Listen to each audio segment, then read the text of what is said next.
Hoje eu quero te mostrar como você pode fazer para simplesmente comparar dois ativos que você quer ter na carteira e entender se eles estão correlacionados. E claro, para te proteger da falsa diversificação e não correr risco deles despencarem juntos e a sua carteira inteira desvalorizar e você achava que estava protegido, mas você não estava.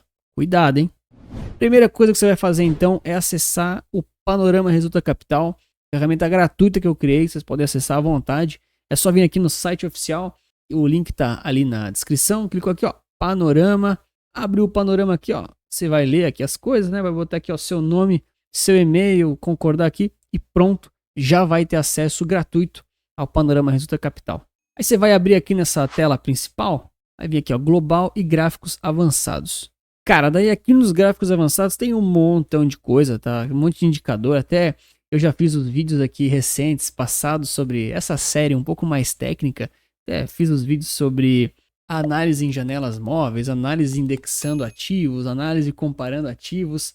Vou deixar esses vídeos ali tudo recomendado no final daqueles cards, rebalanceamento de carteira. Mas hoje eu quero falar com vocês sobre esse cara aqui, ó, o Correlation Coefficient. Gostaram? Então a primeira coisa que a gente tem que entender é o que é correlação de ativos. Muita gente fala sobre o beta e hoje a gente não vai falar sobre ele. É um conceito parecido, também é muito bom, muito importante você conhecer isso. Mas hoje a gente vai falar sobre correlação de ativos. O beta também não deixa de ser uma certa correlação, tá bom? Mas é um pouco diferente. E aí o beta ele acaba sendo calculado em relação a um índice, tá? Comenta aí se você quer que eu faça um vídeo do beta que eu faço. Mas aqui a gente vai focar muito na correlação entre dois ativos, né? O que é a correlação entre dois ativos? Cara, matematicamente tem aqui uma explicação, tá bom? Eu vou resumir para vocês, vai ficar muito mais fácil. Basicamente tem três estados que, enfim, dois ativos podem ter em termos de correlação. Porque correlação você sempre calcula em relação do ativo 1 ao ativo 2, tá? Você não consegue calcular vários ativos aqui, pelo menos no gráfico, tá bom? Você consegue fazer uma correlação média aí de carteira e tal, você até consegue, mas vamos focar no caso mais simples. Você vai comparar entre dois ativos. E o que a correlação nos diz? Ela nada mais é do que uma relação linear entre dois ativos. Linearizada, tá bom? Então o que acontece? Você pode ter uma correlação positiva, uma correlação negativa ou uma correlação nula, quando não existe correlação. E o que quer dizer essa correlação aqui, ó, positiva? Cara, uma correlação positiva, ela nada mais é do que a relação que esses dois ativos que você escolheu têm, em que ambos vão juntos para o mesmo lado. Então, por exemplo, se o ativo 1 e o ativo 2 têm uma correlação positiva muito perto de 1, que é o número máximo, quer dizer que sempre que um vai para um lado, o 2 vai para o mesmo lado, independente se é para cima ou para baixo. Então, eles sobem juntos, caem juntos, ficam parados juntos e assim por diante. Uma correlação aqui ó, negativa é mais ou menos a mesma coisa, só que ao contrário. Então quando a gente fala que tem correlações negativas é porque quando um sobe, o outro cai. Quando um cai, o outro sobe. Isso é bom porque você consegue daí ter ativos que vão se compensando, tá bom? Assim, não é que um é bom, o outro é ruim. Tudo é bom se usado da forma certa, né? Mas geralmente você quer ter diversos ativos que são descorrelacionados, ou então com correlação negativa, porque daí enquanto um cai, o outro sobe, enquanto um sobe, o outro cai, e você vai rebalanceando dessa forma mais inteligente, sem necessariamente perder muito dinheiro na sua carteira, né? Ter aquela desvalorização grande, tá bom? Então é interessante você olhar para essas questões e, claro, não correr o risco de estar tudo correlacionado de forma positiva, porque senão quando um ativo vai mal, todos vão mal. E o último caso aqui é é o caso que não tem correlação, né? Correlação nula que a gente fala, né? O que quer dizer isso? Quer dizer que às vezes o ativo 1 sobe e o ativo 2 cai. Às vezes o ativo 1 sobe, o ativo 2 fica parado. Às vezes o ativo 1 sobe, o ativo 2 sobe também. Às vezes um fica parado, o outro sobe, às vezes um sobe, o outro fica parado, às vezes um sobe, um cai, um sobe. Não existe relação. Daí não tem correlação. Então tudo pode acontecer, tá bom? Esse é um caso que você até pode ter ele ali na sua carteira, mas ele é um pouquinho mais assim na aleatoriedade, tá? E assim, sinceramente falando, quando os ativos eles são da mesma classe ou de classes similarmente opostas, você geralmente cai nesses dois primeiros casos, que são os principais, vamos dizer assim, tá bom? Já comenta para mim se você utiliza alguma análise de correlação ou se sai comprando tudo aí e depois a gente vê o que acontece. A maioria dos investidores só compra, tá? Cuidado. Beleza, mas e como é que calcula isso? Como é que olha isso? Como é que funciona isso? O que acontece? A correlação ela vai de 0 até 1 dos casos que ela é positiva. E nos casos que ela é negativa, ela vai de 0 até -1. Ó, lembra desse desenho aqui. Então o que acontece? Quando a gente tem uma correlação que é 1, significa que ela é perfeita. Então, em todos os casos que um foi para um lado, o outro foi para o mesmo lado. Toda vez que você tiver uma correlação que é -1, ela é uma correlação perfeita inversa. Então, toda vez que um foi para baixo, o outro foi para cima, de forma perfeita. E quando é 0, a gente não consegue concluir porque acontece de tudo.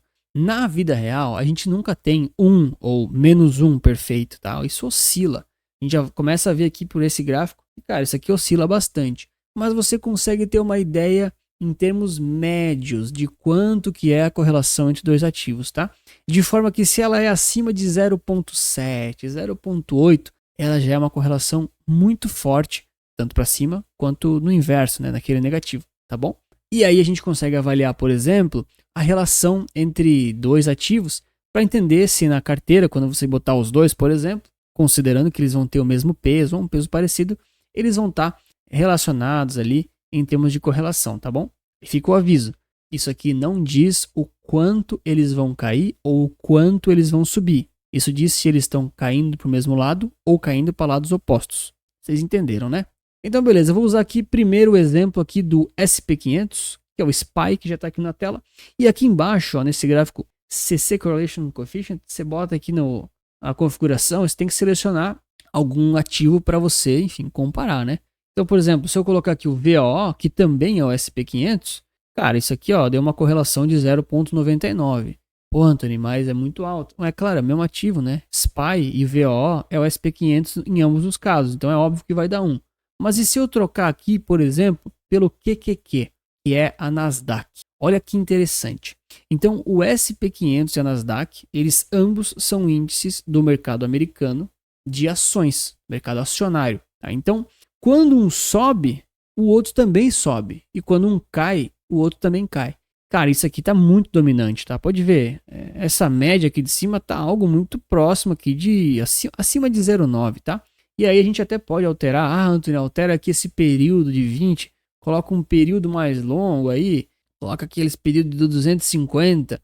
Aqui não é tão bom assim usar um período tão longo assim, tá? Porque o método de calcular é um pouquinho diferente, tá bom? Também funciona, também dá certo, mas aqui eu recomendo se vocês realmente deixarem aqui um período de 20, tá? O período de 20 é mais padrão do indicador, tá? Um pouco complicado de explicar. E aí muda um pouquinho o desenho, a gente vê que tem, por exemplo, esses micro gaps aqui, né, de correlação entre os ativos, a gente percebe que é muito passageiro, né? Quando a gente avalia os prazos mais longos, a gente sabe nitidamente que eles vão para o mesmo lado. E lembrando sempre que você não precisa adivinhar para qual lado o mercado vai. O que você precisa fazer para ganhar o meu muito obrigado é deixar o like e se inscrever aqui no canal. Aí você vai ganhar um muito obrigado e vai ganhar um monte de vídeo bom, tá? Garanto para você.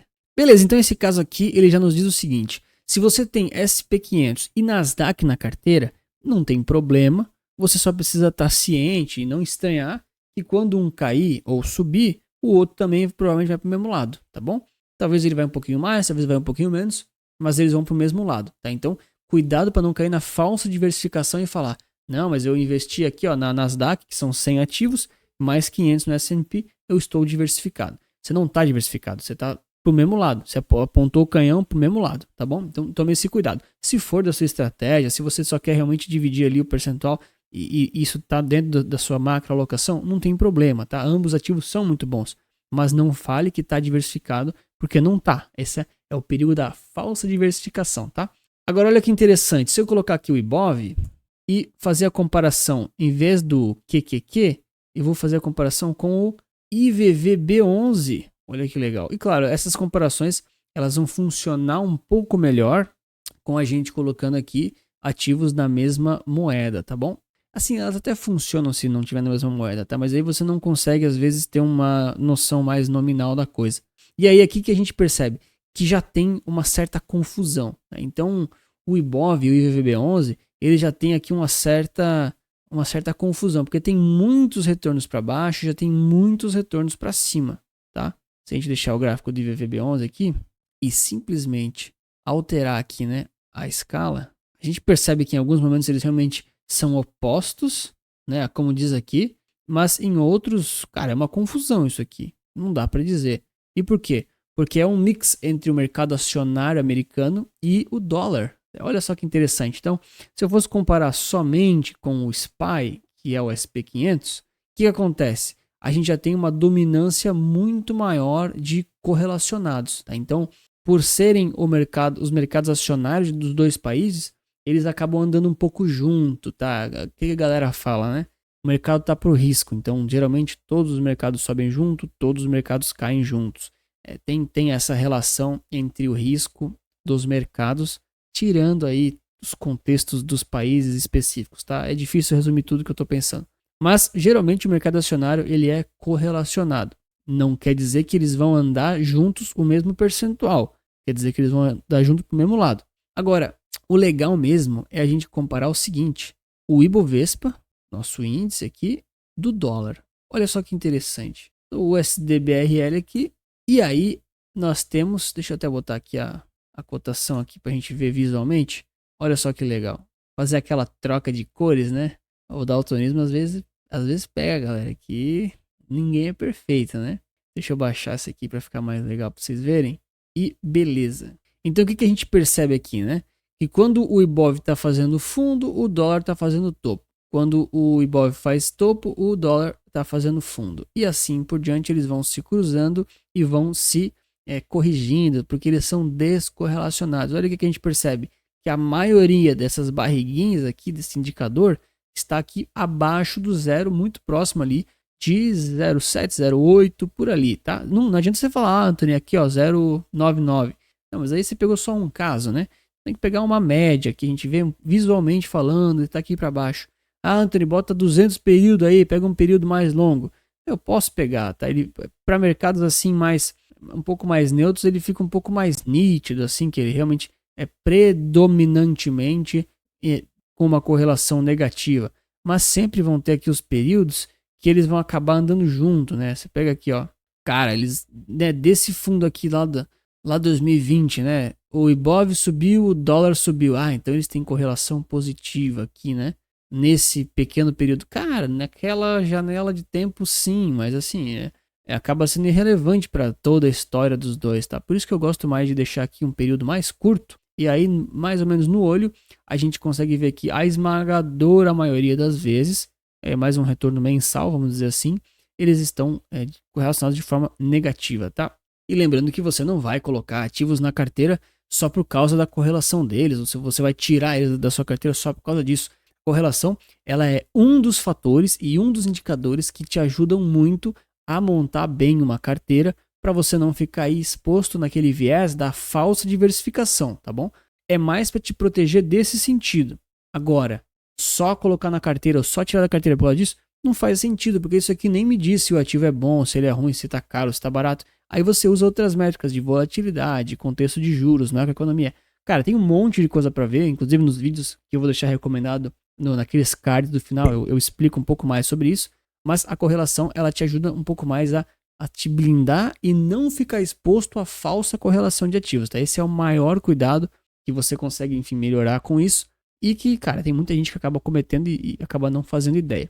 E se você não entendeu nada do que eu falei, tá totalmente confuso, é porque talvez você não entenda de forma tão clara todos esses conceitos e não queira montar as suas próprias carteiras de investimento. Para isso eu posso te ajudar, eu ofereço as minhas carteiras recomendadas, aqui Resulta Capital, e tem aqui um QR Code na tela, tem um link na descrição, acessa lá que eu te mostro tudo isso explicado. E eu vou deixar aqui então uma análise bônus, só para a gente refletir um pouquinho mais em relação aqui a uma análise que eu gosto muito de fazer, eu já fiz algumas vezes aqui no canal, mas o pessoal às vezes não entende, que é essa análise aqui, ó, da sazonalidade. Então, ó, você vem aqui no cantinho, ó, tem essa janela, né? Aqui do Ibov, não sei o que, você pode ver aqui, More Seasonals, tá vendo? Clicou aqui, ele vai abrir essa janela das sazonalidades, abre para qualquer ativo, tá bom? Só não abre para ativos sintéticos, mas abre para esses ativos aqui de bolsa, enfim, qualquer ETF, você consegue fazer uma análise de sazonalidades, tá? e o que que essa análise vai nos dizer, o que que ela vai nos ajudar a gente a entender, né? Cara, aqui você tem que entender o seguinte, essa ferramenta também ela tem algumas limitações, ela não vai te dar todos os sinais e cenários do mundo, tá bom?